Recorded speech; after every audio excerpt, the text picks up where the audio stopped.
Hello everyone. आप सब लोग का स्वागत है। तो हमने हमारे लास्ट क्लास में कुछ एग्जांपल्स किए थे जिनका हमने बेसिस और डायमेंशन फाइंड किया था। जब भी हम डायमेंशन फाइंड करते हैं तो हमने एक चीज़ ऑब्जर्व करी थी कि हमें बस इंडिपेंडेंट एंट्रीज को चेक करना होता है।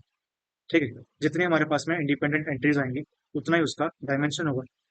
जैसे कि हमारे पास में एक एग्जाम्पल है कि एक मैट्रिक्स हमारे पास 3x3 की, और ये सिमेट्रिक है, तो हमें इसका डायमेंशन बताना है। ठीक है, अगर मेरे पास में रैंडम एक कोई भी मैट्रिक्स हो 3x3 की, तो उसके अंदर आने वाले एलिमेंट्स कुछ A B C D E F और जी एच आई इस तरीके के दिखेंगे।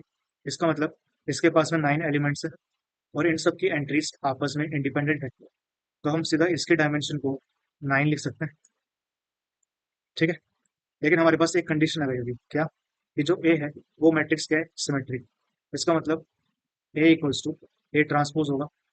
ठीक है, तो इस ए को जब मैं ए ट्रांसपोज के इक्वल करता हूँ तो फाइनली जो हमारी ए मैट्रिक्स है वो चेंज हो जाती है A B C D E F C F और आई।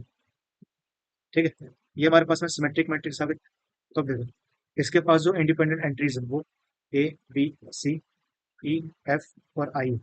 इसका मतलब इसके जो डायमेंशन है वो कितनी 6 हो जाएगी। ठीक है, वैसे ही हमारी मैट्रिक्स ए को अगर मैं स्क्यू सिमेट्रिक लेगा तो हमारे पास कंडीशन क्या आती है? A transpose equals to minus of A. ठीक है, इसको यूज करके हम हमारी ए मैट्रिक्स को चेक कर लेंगे कि कौन कौन सी एंट्रीज इंडिपेंडेंट है, और यहाँ से हमारे पास डायमेंशन आ जाएगा। ठीक है, इसके बाद में हमारे पास में कुछ ऑब्जर्वेशन है मैट्रिक्स से रिलेटेड। ठीक है, एम जो है वो हमारे पास में नंबर ऑफ रोज होती है, और जो एन है वो नंबर ऑफ कॉलम्स होते हैं। ठीक है, हमने एक एग्जांपल लिया 4x5 का। ठीक है, इसका मतलब इसके पास में 4 रोज है, ठीक, और 5 कॉलम है। जो ये हमारे पास में इंटरसेक्शन आ रहा है, ये क्या है? हमारे पास एंट्रीज है। ठीक, सबसे पहले बात करते हैं कॉलम वन के बारे में। तो आप देख रहे हो, जो हमारे पास कॉलम वन है इसके अंदर कितनी एंट्रीज हैं? 1 2 3 और 4। ठीक है, तो जो सी वन है वो हमारे पास 4 टपल्स का है। वैसे ही जो सी टू है वो भी 4 टपल्स का होगा। सी थ्री भी 4 टपल्स का होगा, अप टू C5। ठीक, वैसे ही हम देखें, एक एंट्री, दूसरी, तीन, चार और पांच। ठीक है, जब मैं रो वन की बात कर रहा हूँ तो ये हमारे पास में 5 टपल का है। ठीक, इसका मतलब जो हमारे पास में मैट्रिक्स दे रखी होगी M x N की, तब देखो, जो रो स्पेस है, रो स्पेस का मतलब जितनी हमारे पास में रोज हैं इसमें जो जो लीनियरली इंडिपेंडेंट आएंगे। ठीक है, इसका मतलब क्या होता है? ठीक है,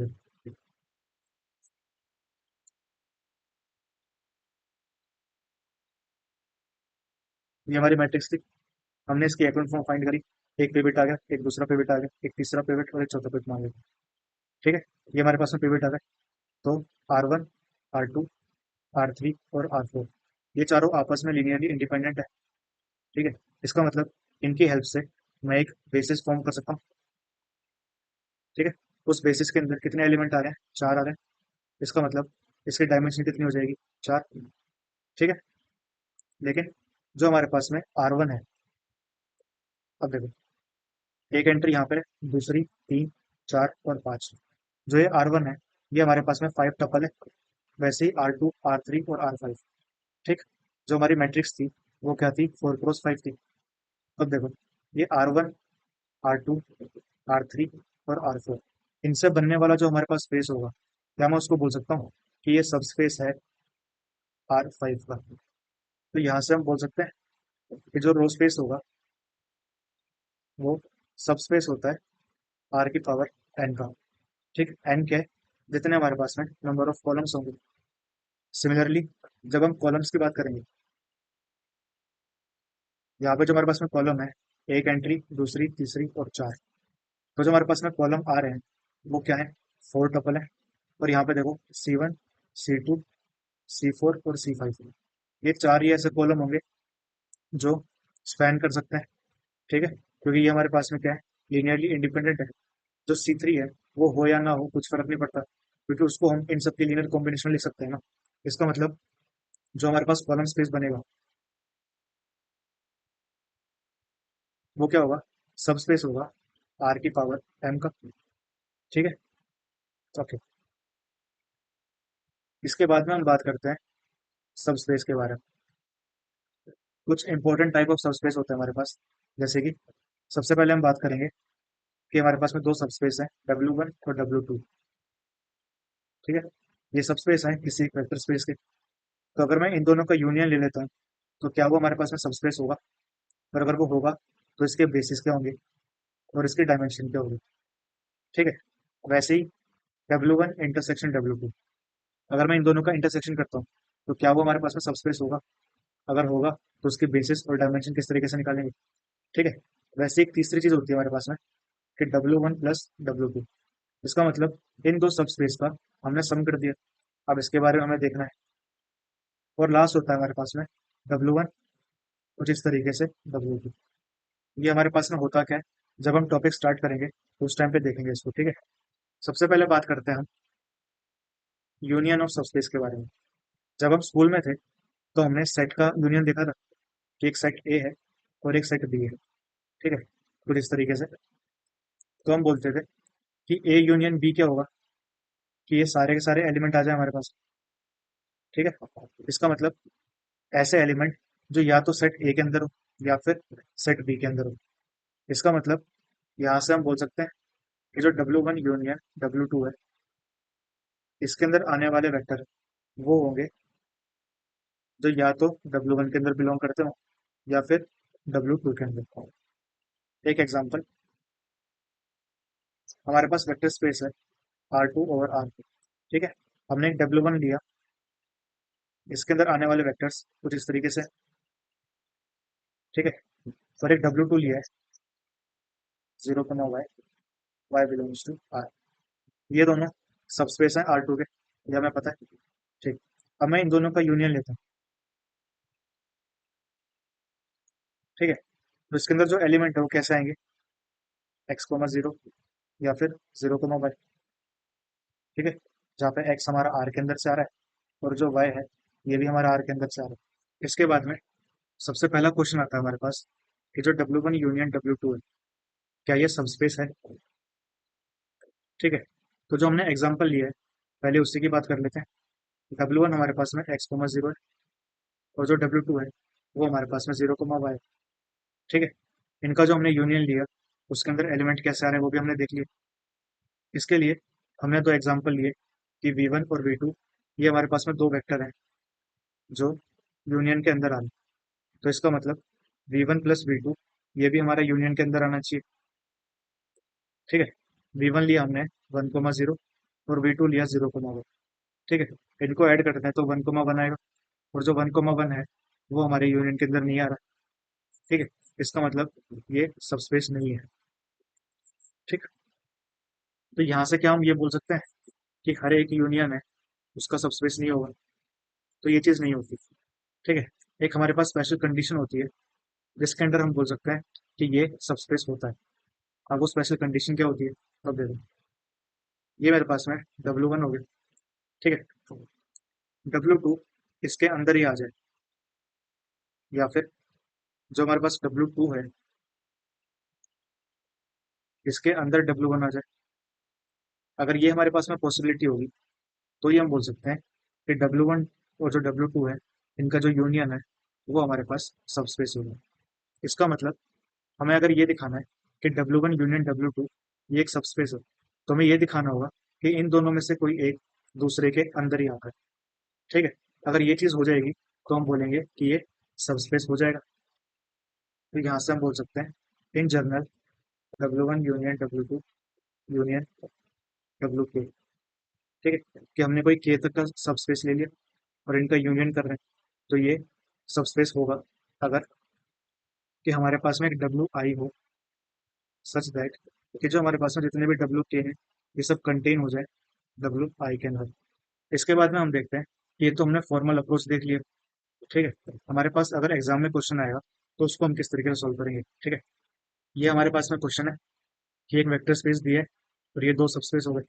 हमें ये बताना है कि इसका जो यूनियन है वो सबस्पेस होगा या नहीं। यहाँ से हम एक चीज देखते हैं कि जो W1 है अगर इसके अंदर ही W2 आ रहा है ठीक है, इसका मतलब W2 को हमने कंटेन कर लिया W1 के अंदर। ठीक है, इस केस में जो इसके बेसिस होंगे, बेसिस ऑफ W1, इनके लीनियर कॉम्बिनेशन के अंदर मैं जो बेसिस ऑफ W2 आएंगे तो उनको लिख सकता हूँ, अगर इसके अंदर ही आ रहा है तो, है ना। ये चीज़ होनी चाहिए। ठीक है, तो अगर ये चीज़ समझ में आती है तो हमें बस इसी का यूज़ करना है। हमारे पास में W1, इसके जो बेसिस है वो क्या आएंगे, 1 -1 0 और 0। ठीक है, क्यों, ये क्या हमारे पास में P3 है, इसका मतलब इसके अंदर दिखने वाला कोई vector A0 plus A1x plus A2x² plus A3 x³ होगा। ठीक है, तो जो ये चीज़ लिखी है, ये 1 x x² और x³, इनका लीनियर कॉम्बिनेशन है, इसका मतलब ये इसके बेसिस हो गए। ठीक है, तो इन्हीं की हेल्प से हमने अपना ये एक वेक्टर लिख लिया इसका। दूसरा वेक्टर आएगा इसका 2 0 1 0, और एक तीसरा वेक्टर आएगा 2 0 0 और 0। ठीक है, तो जो ये तीन वेक्टर आए हैं ये हमारे W1 के क्या है, बेसिस है। वैसे ही मैं W2 के लिए निकाल सकता हूँ, क्या आएगा, 0 0 0 और 1। ये हम कैसे लिख रहे हैं, यहाँ पे हम जो 1 है उसका कोएफिशिएंट लिख रहे हैं, यहाँ पे x, यहाँ पे x² का, और यहाँ पे x³ का। ठीक है, ये हमारे पास में आ जाएगा 2 1 0 और 0। ठीक है, तो ये तीन हमारे पास W1 के बेसिस हो गए, ये दो हमारे पास में W2 के बेसिस हो गए। ठीक, हमें अभी ये देखना है कि W1 यूनियन W2 इसके बेसिस क्या आते हैं।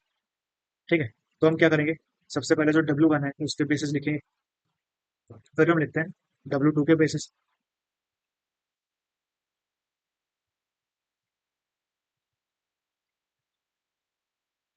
ठीक है, तब देखो, यहाँ से हम,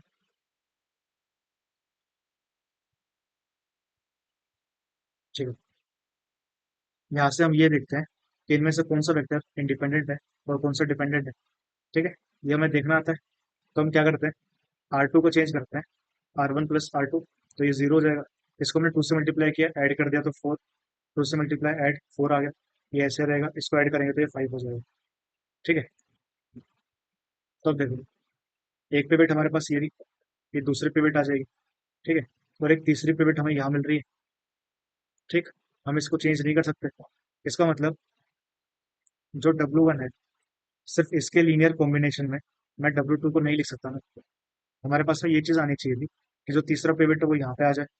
अगर इन तीनों के पास से पिवट होता और इसके पास में पिवट नहीं होता तो हम बोलते कि जो W2 के अंदर आने वाले वेक्टर है वो क्या है, लीनियरली डिपेंडेंट है किसके ऊपर, W1 के ऊपर। ठीक है, तो यहाँ से हम ये चीज़ बोल सकते थे कि जो W2 है वो W1 के अंदर आता होगा, तो ये हमारे पास में सबस्पेस होता। ठीक है, लेकिन अभी क्या हो रहा है कि एक हमें पिवट W2 के अंदर भी मिल रहा है। ठीक है, इसका मतलब ये जो तीन हमारे पास में बेसिस है, इनके पास में वो प्रॉपर्टी नहीं है कि इनके लीनियर कॉम्बिनेशन में मैं इन दोनों को लिख सकूं। ठीक है, इसका मतलब W2 उसके अंदर नहीं आएगा, तो यहाँ से हम बोल सकते हैं कि ये नॉट अ सबस्पेस। ठीक, तो आज के लिए इतना ही। अगर आप लोगों को कोई भी डाउट हो तो वो आप नीचे कमेंट सेक्शन में लिख सकते हो। Thank you so much and have a nice day.